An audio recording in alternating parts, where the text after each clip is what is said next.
Rahman BPO company में काम करता था। उसका व्यवहार बहुत अच्छा था। अनाथ आश्रम के बच्चों के प्रति वह बहुत दयालु था।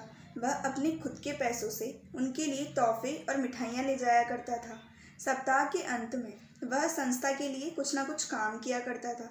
चूँकि मैं और रहमान साथ काम करते थे, तो मेरे बोलने के लहजे और धारवाड़ी भोजन के प्रति मेरे प्यार से वह जानता था कि मैं उत्तर कर्नाटक के धारवाड़ जिले से हूँ। एक दिन रहमान ने मुझसे कहा, मैडम, क्या आप इस संडे को फ्री हैं? मेरी माँ और बहन भी आने वाली हैं। संयोग से मेरी माँ भी धारवाड़ जिले से हैं। वे दोनों आपसे मिलने की बहुत इच्छुक है। क्या आप हमारे साथ लंच करने के लिए आ सकते हो? क्या तुम मुझे विश्वास दिला सकते हो कि मुझे एक अच्छा धारावाड़ी भोजन प्राप्त होगा? मैंने मजाक किया।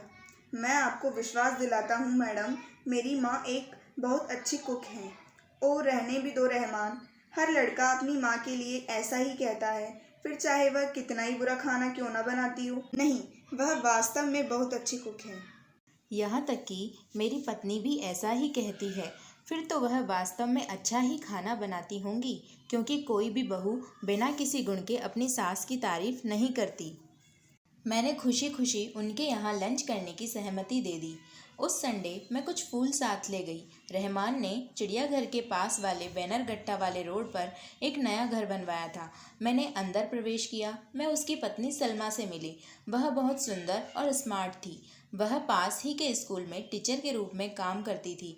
फिर रहमान ने अपनी अव्वा को बाहर बुलाया। एक वृद्ध सफ़ेद बालों वाली महिला किचन से बाहर आई। रहमान ने उनका परिचय कराया कि यह मेरी माँ है। मुझे थोड़ा सा आश्चर्य हुआ, क्योंकि वह बिल्कुल वैसी नहीं थी जैसा कि मैंने सोचा था।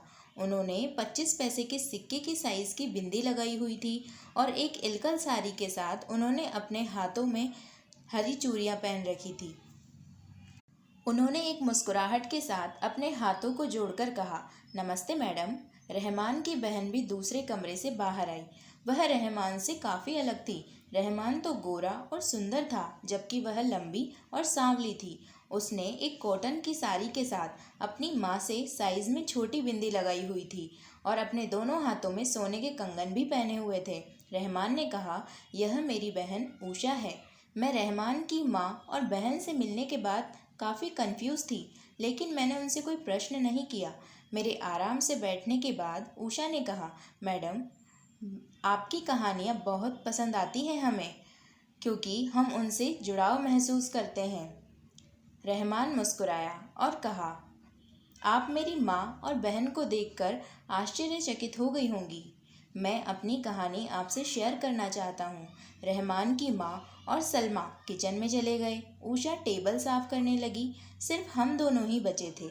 मैडम, आप यह सोच रही होंगी ना कि मेरी माँ और बहन हिंदू क्यों हैं, जबकि मैं तो मुस्लिम हूँ। सिर्फ आप ही हैं जो मेरी कहानी को समझ सकती हैं और उसकी प्रशंसा कर सकती हैं, क्योंकि मैंने आपको सभी धर्म और समुदाय के लोगों की बिना किसी भेदभाव किए मदद करते हुए देखा है। मुझे आपकी वो बात याद है कि जिसमें हमने जन्म लिया है, वो धर्म और समुदाय को हम नहीं चुन सकते। इसलिए हमें कभी भी ये नहीं सोचना चाहिए कि हमारा धर्म ही हमारी पहचान है। रहमान ने कहानी शुरू की। 30 साल पहले काशीबाई और दत्तूराम अपनी 6 महीने की बेटी के साथ गांव के बाहरी इलाके में रहते थे। वे अपने मालिक श्रीकांत देसाई, जो बॉम्बे में रहता था, के खेत पर काम करते थे। वह खेत इतना बड़ा था कि काशीबाई और दत्तूराम उसे अकेले संभाल नहीं पाते थे। इसलिए उन्होंने अपने मालिक से कहा कि वह किसी अन्य परिवार को उनकी मदद के लिए रख ले। श्रीकांत ने अपने ही परिचित हुसैन साहब और फातिमा बी को गांव बुला लिया। खेत के एक भाग पर फातिमा बी, हुसैन साहब रहते तथा दूसरे भाग पर काशीबाई और दत्तूराम रहते। हुसैन साहब और दत्तूराम का आपस में अच्छा बोलचाल था, लेकिन काशीबाई और फातिमा बी की आपस में बिल्कुल नहीं बनती थी। ऐसा नहीं था कि वे दोनों बहुत बुरी महिलाएं थीं, लेकिन उनकी प्रकृति बहुत अलग अलग थी। काशीबाई मेहनती थी, जबकि फातिमा भी आलसी थी। अक्सर उन दोनों में लड़ाइयाँ होती रहती थी, कभी मुर्गी के अंडों पर तो कभी बकरी की मींगियों पर। वे दोनों एक ही कुएं का उपयोग करती थी और उस पर भी वे दोनों झगड़ पड़ती थी, क्योंकि दोनों को ही एक ही समय पर अपने कपड़े व बर्तन धोने होते थे। कभी कभी काशीबाई को महसूस होता था कि वे फातिमा बी के बिना ही खुश रहते थे। फातिमा बी ने भी हुसैन साहब से कहा कि हम इस खेत को छोड़ क्यों नहीं देते। तब हुसैन साहब ने उसे समझाया कि यह बहुत उपजाऊ ज़मीन है, इसे छोड़ने से हमें नुकसान ही होगा। तुम काशीबाई की तरह फुर्तीली बनकर रहा करो और उनसे अच्छे से बातचीत किया करो। दूसरी ओर दत्तू राम ने भी काशीबाई से यही बात कही कि तुम फातिमा बी की तरह शांत रहा करो। परंतु जैसा कि स्वाभाविक था, उन दोनों ने अपने पतियों की बात नहीं मानी। इस दौरान उषा 2 वर्ष की हो चुकी थी। फातिमा भी बच्चों से बहुत प्यार करती थी और उषा को खेलता हुआ देख उसे बहुत आनंद मिलता था। वह हर महीने अपने हाथों में मेहंदी लगाती और उषा को भी लगाती थी, क्योंकि उसे मेहंदी का रंग बहुत पसंद था।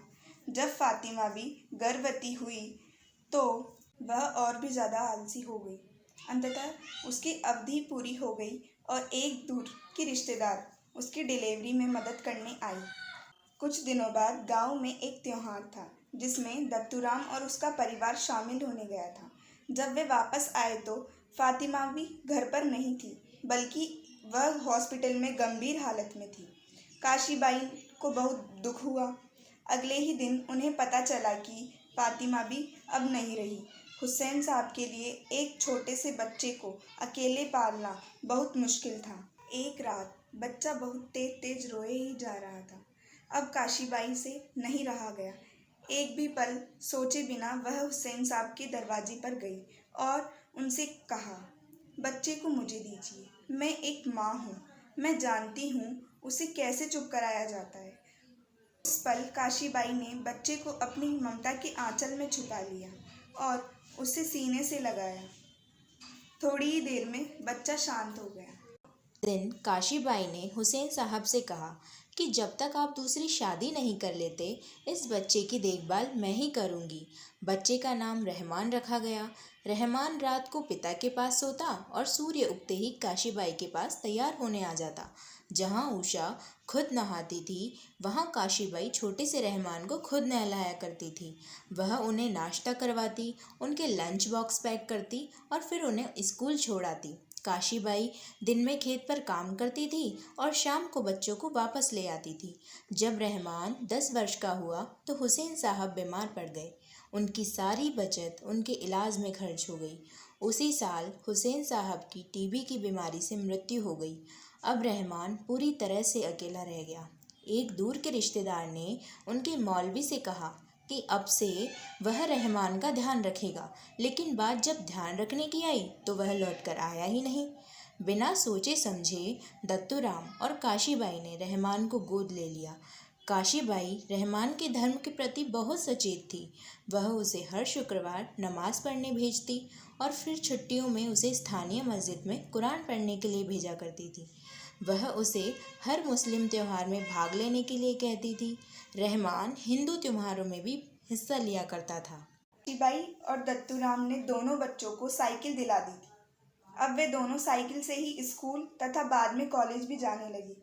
अंततः उन दोनों ने ग्रेजुएशन पूरा कर लिया।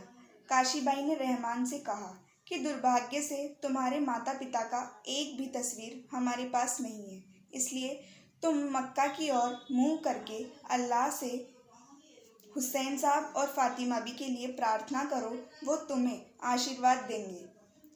और तुम्हारी मेरी तरफ से सभी जिम्मेदारियां पूरी हो चुकी है। अब तुम पूरी तरह से आज़ाद हो। उसने काशीबाई के पैर छुए और कहा, अव्वा, आप ही मेरी अम्मी और मक्का मदीना हो। बाद रहमान की बीपीओ कंपनी में नौकरी लग गई थी और उसने अपने करियर में बहुत उपलब्धियां हासिल कर ली। कुछ सालों बाद रहमान ने शादी कर ली। जब कहानी खत्म हुई तो रहमान भावुक हो गया। उसकी आंखों में आंसू थे। काशीबाई की विनम्रता और उनके हृदय की उदारता के बारे में जानकर मैं बहुत हैरान थी। काशीबाई ने उस लड़के को उसी के धर्म के साथ बड़ा किया और उसे अपने बेटे की तरह प्यार दिया। यहीं उषा ने खाने के लिए हम दोनों को बुला लिया। मैंने स्वादिष्ट भोजन किया। मेरी नज़र अचानक से दीवार पर पड़ी। मैंने देखा वहाँ 2 तस्वीरें लगी हुई थी। पहली मक्का और मदीना, दूसरी भगवान श्री कृष्ण।